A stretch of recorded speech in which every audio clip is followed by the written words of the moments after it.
Greetings from Seoul, South Korea. It's Jeannie Chang. Welcome to Live K Talk. And it is Sunday morning. Sunday morning here in Korea. And that means it's evening for you are. So thank you for joining me. It is not my normal time, but I'm glad you're here. And feel free to put in the chat box where you're dialing in from. Yay, Montana. Love it. Okay, so it's a little earlier over there. Yeah. So I am so excited that it has been officially, I want to say exactly 3 weeks since I arrived here. And lots happened and having a lot of fun, but also working. I will say I finally caught up on sleep this weekend because you guys know that I have been doing nights. So I'm up during the day, Korea time, but then speaking overnight because it is East Coast time for my work. Hello from New York and Texas. Yay, Mary. And so one of the things you'll see me doing is obviously still visiting K-drama sites. I mean, this is Nuna's Nunchi, right? So got to visit the K-drama sites. Some are off the beaten path, so they're really hard to get to. But it's been great seeing them in real life. And they don't look filming sites. You do know that they're not like they normally are in real life, right? Because they have to some of the nature part is, but not the actual homes. And sometimes there are people living in there. The actual mansions, the Chebol mansions, like I just posted Queen of Tears, it's a museum. And I want to say most of the time they're museums, the people's homes, right? So FYI on that. Yes, hello from New Jersey and Connecticut. Yay. So since I'm in Korea, I had to get, my friends in Korea to speak, right? And so we're going to have a guest coming shortly. My biggest update is that I'll be traveling today. I guess I'll surprise you guys where I'm traveling to. Yeah, I'm not going to tell you guys, but it's K-drama research. Okay, that's one. Two, we are gearing up, and it's getting a little bit hectic as we enter our last couple weeks on the tour. Don't tell Paul you left his live stream. Oh, that's right. I forgot that he live streamed in the morning too. Oops, sorry, Paul. But we're gearing up for the tours in a couple weeks, and it's going to be a little hectic because it's cherry blossom season. So who's coming? If you guys are on my live, I want to know if you're coming on my tour. It's going to be exciting, but I'm so excited about the cherry blossoms. It really is. And you ask all the nationals, like, oh, do cherry blossoms fall on your hair? And I asked like a couple guys the other day. Yeah, they go, yeah, it'll fall like this. And you're just like brushing it off. I'm like, that's so cute. And Haley can even talk a little bit about the cherry blossom season as well. The other update I have is we're all used to streaming, and you guys, in the US and elsewhere, we're streaming our K-dramas on like Netflix, Disney Plus, stuff like that. Well, since I'm in Korea, I'm contributing to the ratings and watching it live on TV, which is a unique experience because when's the last time we watch anything live? Really? Well, I haven't in a long time. So watching it live on television, which means you can't you can't rewind, right? And you can't pause. So if you miss something, you miss something, which is one thing. But the other thing is, and people have said on my DMs, oh my gosh, there's no subtitles. Well, obviously there's no subtitles because it's in Korean and it's in Korea. So I have been used to it now because you have no choice. You're watching it. There are some words that I miss sometimes or some slang that I'm like, what did they just say? But I wanted to share one thing with you, the difference between watching without subtitles and with subtitles. Yes, you guys will need them. But if you can, and I think some people do this, turn off the subtitles to look at the expressions. Because I'm not watching with subtitles, I'm much more engrossed in their expressions. So I think coming back to the US, I'm going to do more of that. I do, to analyze the scenes, turn off the subtitles back home. But then and I listen to the Korean, right? And I told you guys this. But I really like doing it here because you see so much more things. Like you would miss things like all these side characters. And if there's like 20 people in a room, you notice a lot more things cinematography wise and all these little nuances when there's no subtitles. So that's the biggest thing for me that I'm really enjoying that I wanted to share. And if you need the subtitles, totally get it. Because there are times I'm like, oh my gosh, what did they just say? Speaking so fast and all these legal nuances sometimes. But it's great to see, again, what's happening on the show without reading. That's my 2 cents. Hello from Toronto. Okay, let's get ready for our guest because we're under a time crunch since I have to hop on a plane I met Haley Young, or that's the Korean way, Haley Yang. I would say in the midst of the pandemic early on, when she was working as a K-pop journalist and really enjoying, she loves K-pop. And so it was really neat seeing her passion. And I forget how we got introduced, but probably social media. And what a bright, and I say young person because she's younger, Gen Z, but really, really, really intelligent and has so much knowledge. So all I did was ask one question about the cafe culture, and bam, she answered stuff and then some. So I thought, I think I have to have you on K Talk Live to talk about it because we know Korea's cafes are awesome, right? And they've been awesome since I can remember them. So let's talk a little bit about the history, the culture, and all things Korea and coffee. So let's bring on Haley Young. Clap, clap, clap, virtual clap, and she'll come on. Ooh, my Yay. Hi. Good morning from Seoul. I am caffeinated and ready to talk about Korea's cafe culture. Oh yeah. As Jeannie introduced me, I am Haley Yang, and I was a former K-pop reporter, and now I've turned into a semiconductor PR consultant. So people ask me, how did that happen? But things do happen like that. I'm Well, so glad to meet you. It's been such a while I talked on screen about Korean culture after switching careers. yeah, and you were always so eloquent, and you were even like sought after speaking up on it, even here in Korea on shows. So I'm gonna ask you, people who are just listening in, yes, K-pop reporter turned semiconductor PR consultant. I'm gonna ask this. I already know the answer, but I want the audience to know this. Why did you switch careers? I think it won't come as a surprise to anyone when I say journalism and K-pop mixed together are chaotic. There are basically no set work hours. There was a high volume of news and a very fast pace, especially anything regarding K-pop and like adjacent K-drama news. The pace was really hectic for me to catch up. So I decided to pivot, and I think it was a great challenge to make after 3 years in journalism. Especially in the K-pop industry. But Right. Now you I'm just enjoying as a fan. That's awesome. That's probably more fun, enjoying it as a fan. Yeah, So definitely. thank you for that explanation. And I think I the reason why I asked it because being in mental health, I want to know how things are because it's not always easy. And you made a pivot and that worked for you. So that's great. So you're an example of that.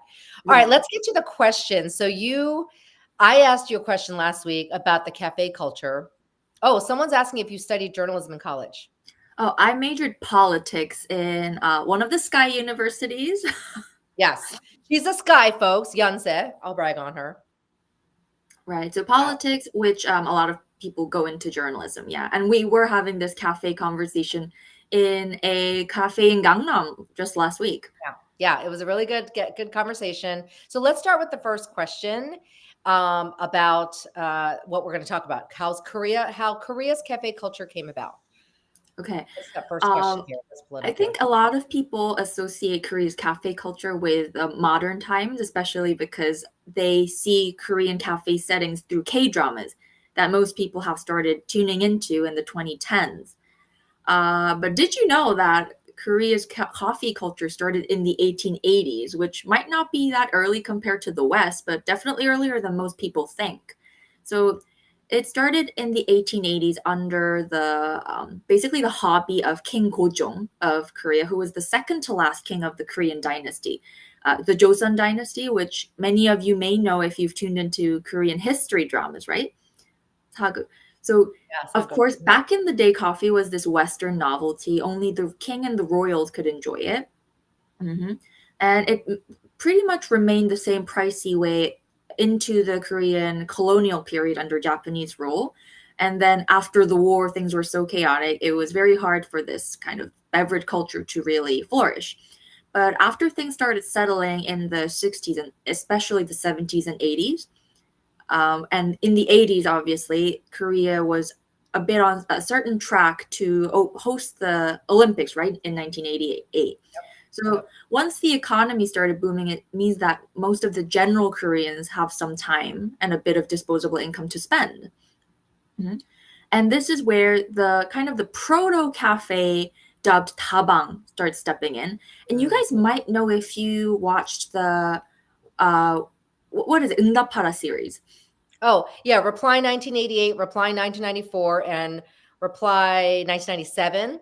All those Right. K-dramas showed the tabangs, yeah, the Right, the old school more cafes. vintage type of cafes where it served a slightly different social function. Where nowadays when we think of Korean cafes, we think of certain things like studying. Back in the day, I heard from my parents it was primarily for meeting friends and especially group dating or just dates.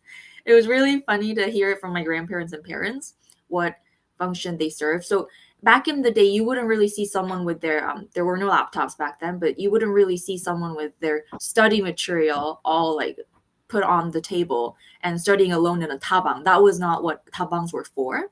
Mhm. And things started changing again in 1999 when the first Starbucks opened in Seoul. In fact, actually right in front of the gate of Jeannie's college. My Right. college? No, no. Didn't you do an exchange, or did your mother go to Ewha? Yeah, sorry, I never did an exchange. My mom went to Ewha, yes. Oh, So right in okay. front And of you just did a Ewha. program, and so a bit Yeah, later. Okay, okay. Things yeah. got things mixed up. But I was like, Jeannie's "Wait a second, mother went to this NYU?" very, yeah, yeah, yeah. I was like, which Korean college did you study at? Yeah, Ewha. Well, her Jeannie's mother, she told me she studied at this very prestigious all women's university called Ewha University, and it was kind of known as the very bougie area slash bougie school where very posh ladies went to in the 90s, Yes. and even real today. So the first Starbucks opened right in front of the gates of Ewha. And back in the day, it was still this kind of Western new cafe setting was considered very luxurious, very Western. Hmm. And in fact, it actually called a lot of backlash that it was a very overpriced Western culture. Mhm. But Mhm. nonetheless, it actually opened a lot of people's eyes to this new appetite. And because Starbucks it had this very high-end image, a lot of Korean brands started launching in the 2000s to provide a more Korean experience and start these Korean cafe franchises, right? And in 2008, I'm not sure if you've seen in the Korean dramas, but have you ever heard of the brand Cafe Bene? The Cafe Bene? Cafe Bene. Okay. Which dramas?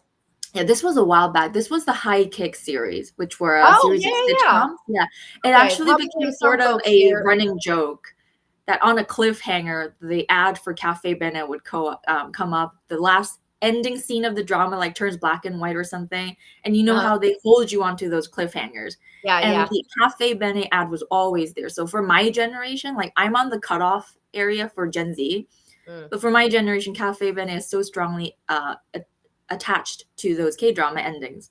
Mhm. I don't even see Cafe Bene anymore. Where are they? Which is why it went bankrupt. Yeah, so it's a whole wide story. Cafe Bene is a ride.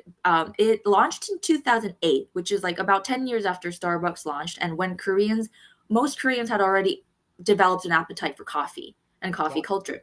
And Cafe Bene was a Korean brand providing a more Korean local experience to the Korean public, right? Mhm. And what it means by you see them in the ending of a K-drama means they had a very aggressive marketing campaign, right? So it was like the OG Like, PPL. so it's OGPB out, but it's like product placement, but not really. It was at I the end. remember there was a bit of like coffee scenes in those sitcoms, but Okay. not as I very remember. blatant I've as seen High today. Kick, but I don't remember seeing it, but that's me not paying attention. It Right, was a but long. back in the day, it was much more subtle. There were a lot of more regulations, so they would just be sitting in a cafe, and that would be it, right? And So not eating Kopiko like this, so obviously now in the yeah, not K-drama. copy go and not anything here. So this very aggressive marketing campaign put Cafe Bene on, on the list of very well-known brands. I remember there was Cafe Bene everywhere in Korean Oh, towns. But the interesting thing is that in the early 2000s, tens, so not even 5 full years, this cafe brand that was everywhere, it actually went bankrupt due to excessively aggressive expansion. oh my But it gosh. is well embedded in the psyche of a lot of Koreans my age and even up, Oh, right? And okay. after Cafe Bene went defunct, Starbucks reclaimed its stronghold in Korea. Jeannie would know there was a Starbucks on every block. And I Every avoid them because I'd rather go to the Korean, like Korean cafes, right? right, right. So Starbucks. I mean, so I would say that the market is half Starbucks Yeah. And the market is half Korean local cafes or Korean local brands where people want a more cozier time, because Starbucks now is kind of like an office space. It's turned into a WeWork. Yeah, it has. Yeah. Yeah. There's some big ones. Yeah. Okay. Wow. So Go yeah, ahead. it's like kind of a recap of Korean cafe culture. And now obviously we're at the point where Jeannie and I, when we step on the street, we see a Starbucks on every block, or a bit more like, a bit cozier private cafes, right? Like private owned. And that's where you would go for like a more, I would guess, a more wholesome time with friends, right? Mm. Hmm. So let's pause on that. So for those joining now, Haley just gave like a thorough history of the cafe culture and or the sorry the coffee, how coffee really made its way into Korea. I'll share this, and I think I've shared this before because Haley, because it's like when we grew up visiting the U.S. to Korea, we would always bring gifts. What do you think was the top gift that we brought? From the US? Is that your Yeah, question? From the speaking of US. coffee. It's coffee. We brought American Folgers. Now I'm going to say it's nasty. Folgers nasty coffee. Folgers Maxwell. If I remember those two, I remember my mom going crazy, bringing all these instant coffee like jars and all like jars. What do you call canisters? Back in the 80s. And I was like, oh my gosh, what's so big about coffee? And as a teenager, I didn't care. I could care less. But my mom would always say, no, the coffee is super expensive in Korea. And number two, they don't have it like in I want to say bulk is what she was saying, where it's readily accessible. And this is the 80s, right? Obviously, it switched a little bit in the 90s before, after the Olympics. But I had to share that because I had those fond memories of going, oh my gosh, our luggage is all filled with Maxwell and Folgers coffee, which to this day I wouldn't touch, right? Sorry if you guys like that coffee. I now it's all about we become coffee snobs. And then when you're in Korea, I'm sorry, but the coffee is and we'll talk about this, is next level. I really like the coffee here. I actually went home and I tried to make an iced Americano the Korean way, and it wasn't the same. And I tried different coffees. So the coffee quality is excellent. And then now let's go to the first question. We have like 6 questions for you. Let's go to the first question that followers asked so they could get their questions answered. And this was the first question. Are cafes part of people's everyday life and across age groups? I actually wanted to ask Jeannie what she noticed. Oh, What she noticed whenever she comes to Korea. What does she uh, see in cafes? And I would like to kind of like respond off of that. sure. I would say yes, it is part of people's everyday life and across age groups. The age groups is what surprises me. We went to this waterfall cafe that and I had heard about it from friends, and then it's like it's kind of on a different part of town, and it's also I noticed it was on some Instagrams, and I was like, I kid you not, probably the average age was my parents' age. 50, 60, 70. And I'm still surprised when I see that because in the US, you don't see my parents' age group hanging out in cafes. But here, you see all age groups from young to old. So, Right. and yes, it's part of everyday life. That's how I observe. Now let's switch it over to you. Right. I think that's a very accurate observation, especially in a more well-known franchise like Starbucks. You'll see kids from elementary school age to like the actual elderly hanging out there, Yes. having a chat with their friend group. And they're eating like duck, but then they have coffee. I mean, it's so cute. And so, yeah, the There are waterfall cafes that cafe. offer dog as the menu, like rice cakes. Yeah, it was actually at this one cafe we went to, but this particular one was outdoors, so it was a little chilly, the waterfall Mhm. one, but it was probably we were on the younger end for that time we went. We went like during the day, right? Mhm. And so I was so pleasantly surprised to see halmonies. I think actually my halmonies age, maybe 70s, 80s, hanging out outside in jackets and talking to each other. And it was super Yeah. cool. So Yeah. yeah, I think this is possible because of how many functions the cafe serves, which leads to all the age groups finding some sort of use out of that cafe space, right?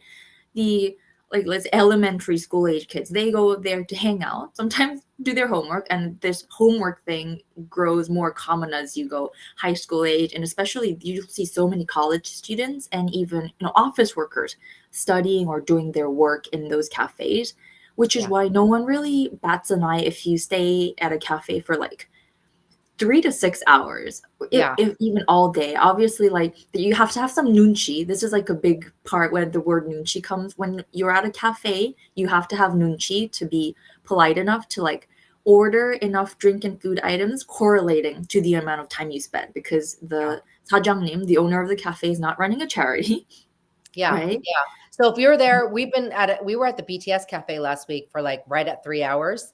And that was enough to order what we ordered. But right at 3 hours, you leave. And we didn't leave on purpose, but we had to go. But if you were going to stay longer, which we had, then you order another drink or get a pastry or, because you're there a long enough time. But you're right. It's about using the nunchi. I was going to share, I think you know this, Haley, but I wrote my book, of course, right here. Mhm. 90% in Korean cafes. I would never do that in the US. First of all, I would just be in my home, which you can do here. But the cafes, they leave you alone and you can do your work and write these chapters for hours at a time in a cafe. So Yeah. that In tells you. fact, Koreans would ask, where else would you write a book? Oh, A number of people that I know who are working on a book or some sort of long writing project, they're always at a cafe. It's kind of where you go, and it's what you do at a cafe. yeah. That's Hmm. cool. All right. Well, great answer to the first question. Let's go to the second question. So now people know it's an everyday, and that's why there's so many, right? Oh, you just said it. Average spending. What's the average spending in dollars, I'm assuming, or Korean won in cafes? Right. In Hmm. fact, there could even be a whole historical timeline that you can even say about the average spending in cafes. So the reason I just mentioned there was backlash against Starbucks when it first opened in 1999, it was because it was really pricey. So back in the day, it was about, I heard that I actually saw from a menu from that time period that like a basic Starbucks drink back in 1999 was 4,500 won, which you might be Yes, surprised. Back in the day, that was very pricey. that's very pricey. That's Mm. like, what would you say, guys? Like a little bit under $4, $3 and Three to something four back in dollars back in the 1999. 19, yeah, which the Korea's economy was much smaller compared to now. So back in the day, it was actually pricier than a whole meal. Wow. Yeah, Hmm. you're right. Which is interesting because if you go to cafes now, the price is still $4 to $6, right? So it Is hasn't changed much. So it you hasn't changed see much, but how now we pricey don't walk as coffee much. was when it launched, and the price hasn't changed that much. Hence, now I can explain why my parents were like, coffee's so expensive. We Right. must bring it to our relatives. Yeah. Mhm. But also because of inflation, even the private owned smaller cafes started charging, four to anywhere between $4 to $7 a drink, right? Mhm. And plus the cakes and the pastries can also be pricier because that's kind of where they try to make their profit. Yeah. So looking back, turning their eyes, people are thinking Starbucks is not that pricey, and it actually delivers a very consistent quality wherever you go, right? In terms of space, the space you can drink the coffee in, Mhm. the coffee taste, the menus. So I think that's why Starbucks grew so exponentially in Korea. Mhm. Yeah. The price really reflects the inflation, Mhm. and it has been changing over the years. But now, if you go there, you will like depending on what you get, you will spend probably between anywhere from four to, I would say, $8, $9 if you order a cake, right? Yeah. Yeah. Definitely under $10 you could get by for several Right. hours if I and very enjoyable, right? Um, okay, Mary. Retired So men congregate at the yeah, Starbucks in retirement California. can't get the Starbucks meet up in the morning. There are a number of Starbucks locations where they meet. That's cool. I guess that's becoming much more it depending on where you live, the culture there. So thank you for sharing that, Mary. She lives in Southern California. Um, so that's interesting. So under $10 you could spend in cafes. Yeah, I would agree with that. Which by the way, you could get a lunch at a market for $5. So Yeah. cafes are a little bit more expensive for sure. Okay, let's go to the next question. And then I have a question for you that I don't think was included, but were K-pop artist birthdays always celebrated in a cafe by fans, or is it something new? Well, it's definitely something that only started taking off in the mid 2010s. It was very new to me. I spent the mid 2000s to very early 2010s in Korea when the second generation of K-pop idols were booming, I remember seeing none of those. Mhm. And when I came back from the US around 2016, it was still quite new. I think a Mhm. very small number of dedicated fans were doing birthday cafes at Mhm. that point. And then Yeah. definitely when the third idol generation started booming, birthday cafes kind of became the norm, which is the mid to definitely late 2010s. Mhm. Yeah, and you said briefly you lived in the US. Let me explain. You went to high school in the US, right? I went to high school in the US. Yeah. But wait a second. So the K-pop third generations, name some of the third generations for people who may not know. So the main third generation would be, well, EXO would definitely be on the verge of two and three. Mhm. For three, I would say Twice. It's been a while since I was in the industry, so I might be forgetting a lot of big names. Can you think of brainstorm Twice. any? Now Twice. 21 is more second generation, right? I love 21 is definitely second second generation. generation. Okay, so 17. third gen 17, I would definitely say. 17, yeah, Mhm. 17. You said Twice. Red Velvet? Red Velvet would be 2.5-ish. Okay, Red Velvet. Wow. Mhm. Third generation. I'm trying to think who else I like. I mean, even BTS is between two Yeah, and three, and that's kind that's of right. where BTS they is have 2 the and 3. biggest birthday cafe cultures. So she's answering, were they always a thing? The answer is no. They became a thing in the what, like the last 5 years? Last 5, 6 5 years? years is when it became definitely mainstream, well known, instead of a very small cluster of fans celebrating it, right? And I think it's Blackpink. just a way that fans kind of evolved and stepped up their way of how can we show more love? Like we got to do something more special. Yeah. Blackpink would be, oh yeah, maybe Blackpink would be third generation. Blackpink would be third generation. Yeah, good one. Stray Oh yeah, Kids. they're all Stray Kids. How could we Love forget it, them? Bertha. Love it, love it, love it. Yeah, those are my peeps. Stray Kids, yeah. And then fourth generation will obviously be the latest ones. But yeah, Right. third generation, good point. I did not recognize K-pop cafes till obviously I came in 2010, 2022, because I skipped pre-pandemic and all that. Mhm. So I can see it being such a big deal now. New Kids would be fourth generation. New Jeans is like the epitome of the fourth generation. They're very Did you young. just say New Kids? Oh my goodness, sorry. That's Stray back. Jeans. New Jeans. New Jeans is fourth generation. And these cafes are, they go all out. Like, have you been to one? I'm assuming you have, Haley. Right. Well, Starbucks wouldn't rent their whole space or like any space for that matter for it to be transformed into an idol cafe. But It's there lit. are as we talked about, like smaller private owned cafes where they can decorate the interior however they want. They would actually, their main business model would be renting out for these special events, right? And Oh, this could be family gatherings or friend gatherings. yeah. It does happen, like renting cafes for events, which also means fan clubs can rent these spaces to decorate under the theme that they want, according to the idol that they like, right? Hmm.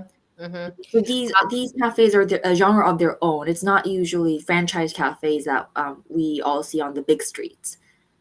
Yeah, no. So it would be the Korean, basically the local Korean cafes would do Right. them. During Suga's birthday, I was on the other side of town to where they were doing all the stuff. So I didn't see some of the birthday cafes that were made in his honor. So you can easily miss them even if when you live here. Do you know what I mean? It's Right. like they're all over the place, but then they're not all over the place Because because they're also private owned, which means they're usually not on the big streets of, let's say, Gangnam. They're in the corners where and I they're was in more Gangnam and I was like, cozy, right? where's the Sugar Cafe? Yeah. You actually have to kind of go look at the map and make a big effort to actually go see those cafes. Yeah. Yeah. So great. So it is something new. Thank you for that. Okay. Next question. And I was thinking another third generation. Couldn't be a tease, third, fourth. Oh, ATs would be third. I would consider third generation, Okay. So I although love them. they found their success along the time of the fourth generations. Yeah. Yeah. What prompted the popularity of Americanos and iced coffee in Seoul? Yeah. Americanos is my There's been a lot of research on this actually, and I think the biggest reason that we can't leave out is how productivity obsessed Korea is, especially the corporate culture, right?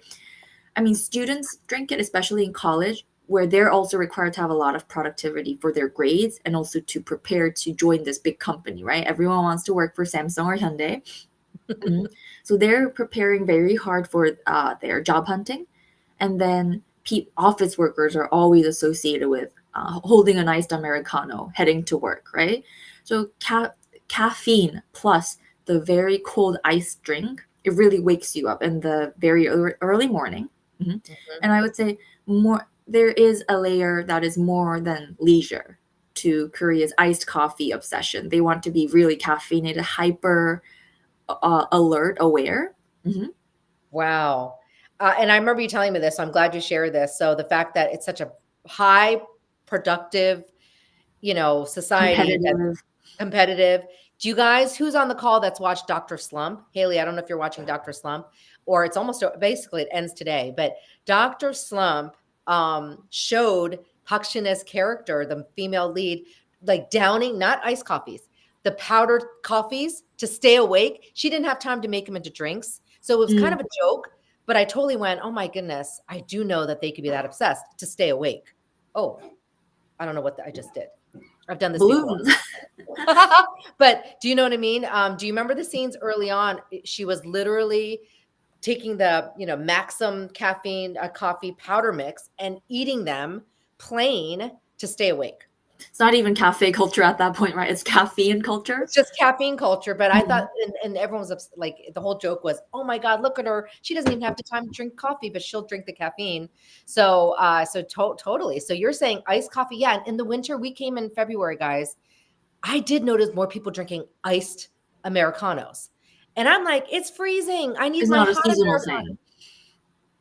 Yeah, say it again. It's not a seasonal thing.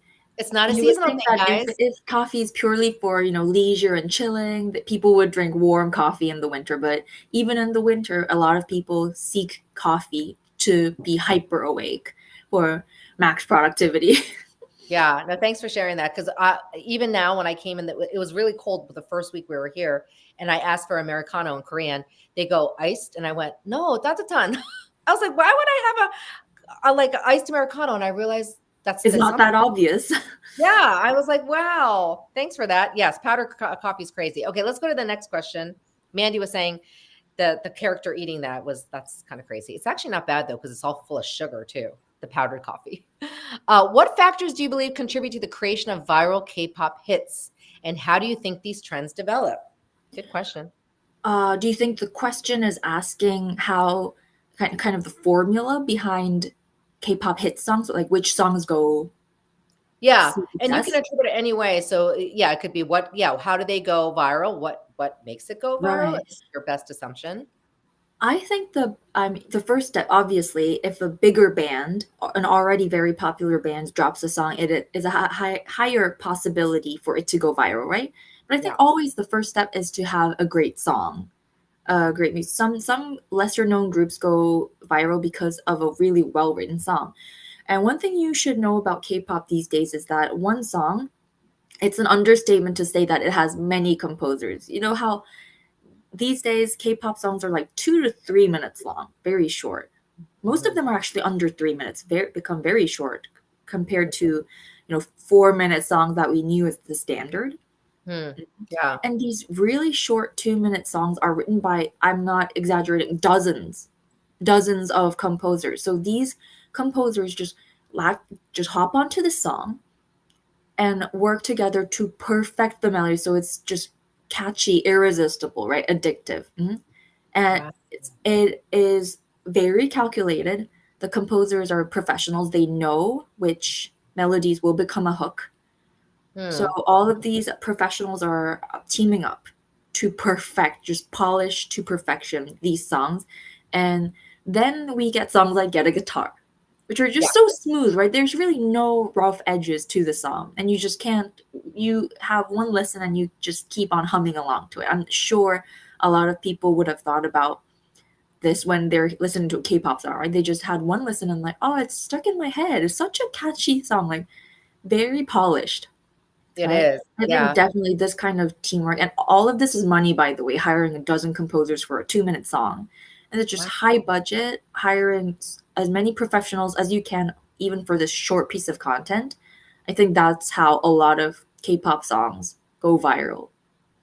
Okay. So wow. So dozens of composers for one 2-minute song Mhm. obviously helps it go viral. But then yes, a good song. Now the Get a Guitar, which is by the new group, shoot, the new group that Rise. just, yeah, Rise. That went viral, right? Just that Right. one song, and then made everybody listen to the songs. Okay. So then I have to add on this, the trends that develop, and I'm assuming people mean like the trends that come out of maybe a K-pop song, not just the song, but maybe like their videos or like what they're wearing. Is that what they're, that's how I can interpret what trends do come out of hit songs. What have you seen?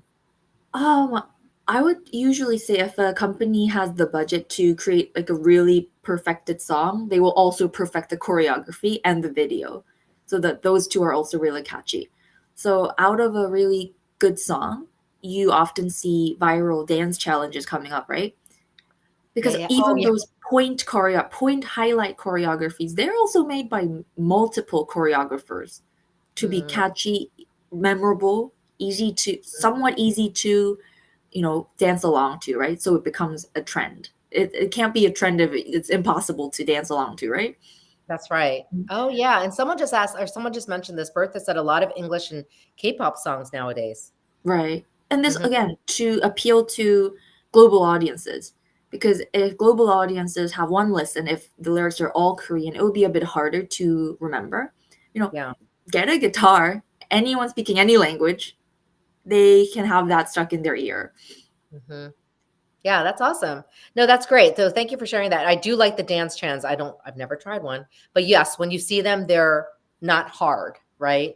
From Mhm. Jungkook's whatever his what is it that standing next to you? I think that's the I dance think trend so, I've yeah. seen. And then to one thing that I liked was, do you watch Hwasa? I like her. Oh.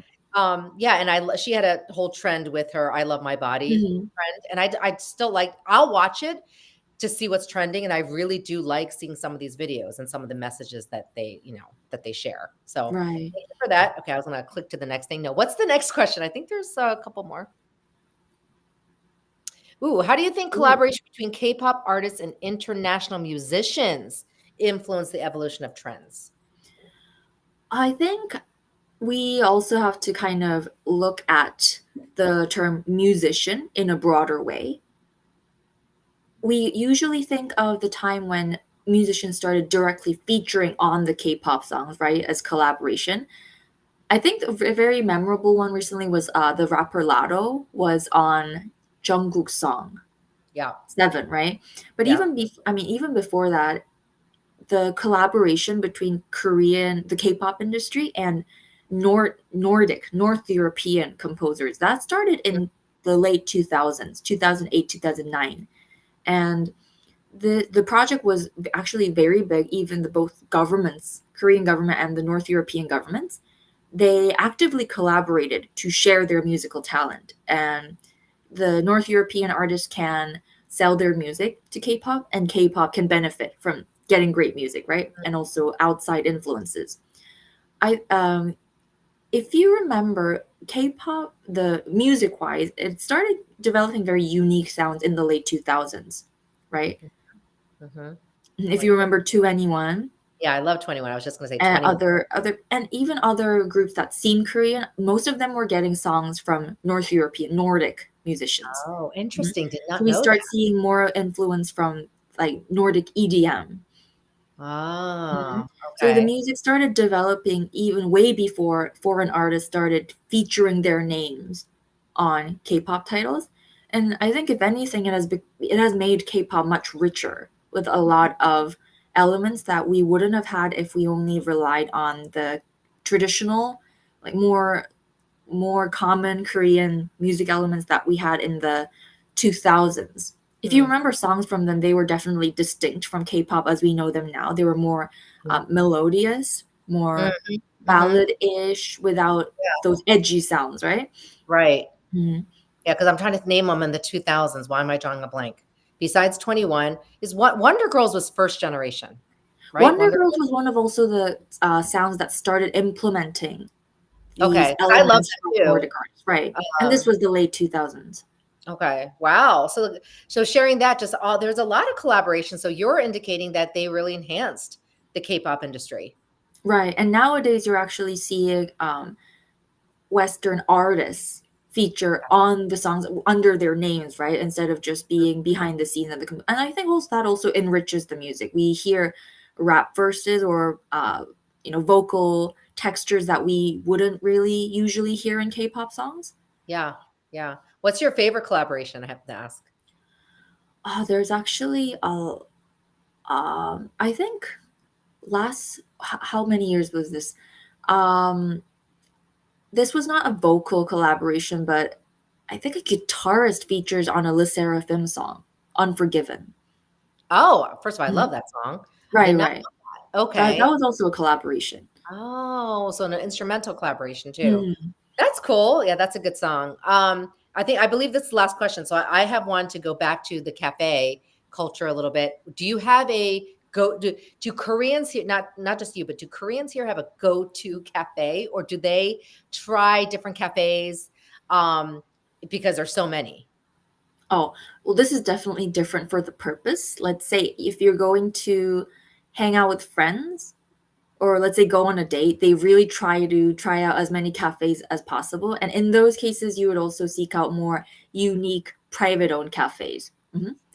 But if the purpose for that is studying or getting work done, I think it would be safer to have the most predictable and reliable environment, Hmm. right? So in that case, I would just have this go-to spot near that college I went to, or this go-to spot near the office that I work in. Mhm. But you would try not to study at home. That's the Oh, thing. You would ask why Koreans go do that in cafes in the first place. I think one thing is that most Koreans live with their family. So it might be that's harder, a bit noisier to focus. I have no excuse because I live alone and I still go to cafes, which most of my friends who live alone go to cafes anyway, because home is where the demons are, right? Distractions. yeah, You can't yeah. really Living get classy anything at home. done. I get that. And then honestly, I was productive at cafe, and tell me if this is what works for you. The white noise, now some people need complete silence, but I Mhm. have found that sometimes that motivates you, right? You have White coffee, noise definitely the helps me. smell, yeah, then you know people are around. I'm extroverted, so I tend to like that energy, but I can still concentrate and be completely oblivious when I'm You writing. you So, don't have to, at home you're trying to get work done and the laundry starts staring at you. There are dishes to be done. At the cafe, you're just in this secluded space of only you and your work and yeah. some white noise. Yeah, I love this. Now, Bertha asks, is there a high rate of cafes that go out of business? That definitely too. I see all the time on economic news in Korea that especially a lot of private owned cafes go out of business. You really never see a Starbucks go out of business because definitely it's because more people visit them. They're on the bigger streets, so there are a lot of people coming and going. But Mhm. also a big thing is that the private owned cafes, they are not as, I would say, revenue savvy. How would you call it? Business savvy. A lot of people would open cafes for their love of decorating a space or their love of coffee, but that's not always what guarantees good business profits, right? So Yeah. definitely if you see a lot of the cafes going bankrupt on the news, most of them are private owned. And it's a shame, but then you see like a new one pop up. And I'm That's gonna kind of the excitement of it from the yeah, consumer end. right. From the consumer end, I was gonna share now because I've been here now quite a while, specifically on business. It cracks me up when they were like, "Hey, so where do you want to meet?" I'm like, "Well, technically, you're the native, so I will come to you, but generally, but I'll tell them the area I want to meet at, like Mhm. Tongno or like Gangnam. So I'll tell them, "Can you meet me here?" They're like, "Got it. I'll find a cafe." And I love just like, it's the cafe. And then they even said, so here are three choices. I kid you not. Mhm. They'll like list three choices on my cacao. And I'll be like, can you just pick one? They're like, okay, I'll go to this one. Let's meet here because I've never been there. So Mhm. people do, there's like choices of cafes. And I'm sitting there like, this is too stressful. Just pick one for me and I'll meet you Yeah. there. It's because Yeah. I could be hanging out in a certain neighborhood, let's say Gangnam, all the Mhm. time, but the cafes will change all the time anyway. So Yeah. most of, let's say that your friend gives you three options in a neighborhood that they know. Most of them didn't exist a year or two ago. So they're just as new to it as you are. Yeah. And Mary says here that her grandson spent some time in the animal cafes. Yeah. So doggy cafe, sheep cafe, Specialty and, cafes. and the specialty cafes. Egret cafe? What? And did he go to a cat cafe? So I've never been to a dog. I've been to the doggy. No, I didn't go to that doggy cafe. My kids went, but I went to the cat cafe and the sheep cafe. Isn't it Mhm. fascinating? These cafes. Yeah. It's I took like, my dog to a doggy cafe last week. oh, Oh, that's kind of sad. Yeah, I miss She my was dog. socializing. That is so cute. See, these cafes are next level. Okay, and then I guess to finally, since that was all our questions, a final wrap up. I mean, what is one of the things that you're noticing that you're technically on the Gen Z millennial cusp? What do you Mhm. notice when it comes to the latest trends here with cafe culture slash productive culture? You already said it's a very high productive society, but is there something that lately is trending that you're noticing that's different that you'd like people to know globally because they like to know these things that they see in K dramas that they if that's like real life. So am I making Mhm. sense? Any something you want to share with folks here that Right. might be I right? mean, definitely, especially from the Western point of view, I think it is true that Korea is very productivity obsessed, and especially the youth are really working hard. Despite, it's kind of their age to like go out and have fun, but a lot of them are very competitive. But I think to a certain level, it is a very global trend that a lot of younger Koreans are letting go a bit, from this pressure to be productive, pressure to have this certain life. That's why we see in the news stories more people are kind of turning into learning a trade, right? Mm, I mm, remember this viral story of this young woman in her 20s who went to Yonsei, mm. which you would be expected to have a very traditional corporate job. And she learned how to, how do you call it, apply wallpaper at Mm. construction I site. could And use her she actually turned out renovation. she has more work-life balance and makes more money than Wow. she would have if she just went to a corporate job that she didn't want, right? Some people don't want it. So I think K That's dramas still portray a lot of competitiveness in Korean culture, but the spirit is definitely slowly but surely changing, especially with the younger the generation is. hmm They I don't want love to be as productivity obsessed. yeah, for the sake of their mental health too, right? Mhm. I did want to share this too. Haley, I don't know if you saw Our Blues or Welcome to Samdali. These are the latest ones that filmed in Jeju. In Mhm. my research here, I asked about some of that Haenyeo culture. You know, Haenyeo, the Right. divers, right? Divers. They told me the increase in the Haenyeo trade is there's an increase in Haenyeo trading. I mean, trade like doing that actual Mhm. job because of the K dramas. And I wanted to share that going, you have culture, that content that goes viral, like Our Blues and Welcome to Some that did very well in Mhm. Korea, that the young folks have shown some interest in Haenyeo, the Haenyeo job, which Right. is so Interest. traditional, you Mhm. know? So something that we would have normally seen in like the end chapters of a history book, definitely the job of being a henyo has received a lot of attention. But the bigger picture is because of those dramas, a lot of attention has been placed on Jeju Island itself.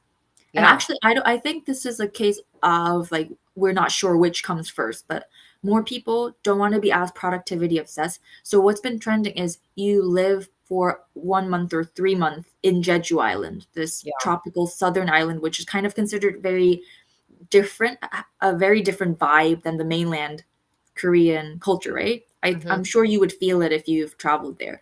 So a lot Yeah. of young people are basically putting a break on their careers to live there for a few months. And because of that, dramas located in Jeju Island increase. That further raises the interest in that island, and more people go there, producing more K dramas set in Jeju. I think this is a cycle.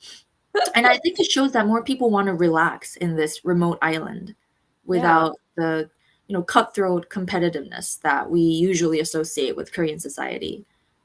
I love it. No, and thank you for sharing that. So on that note, I think we're going to wrap up. But you're right. So at the end, my conclusion is look at the difference that content makes. You know, the fact that people see more people on screen going to Jeju, Mhm. and then Jeju getting more attention and increase in trade. And at the end of the day, just like you made a pivot in your career, people need that balance, right? And you're seeing that more as a trend, and that's Definitely. encouraging.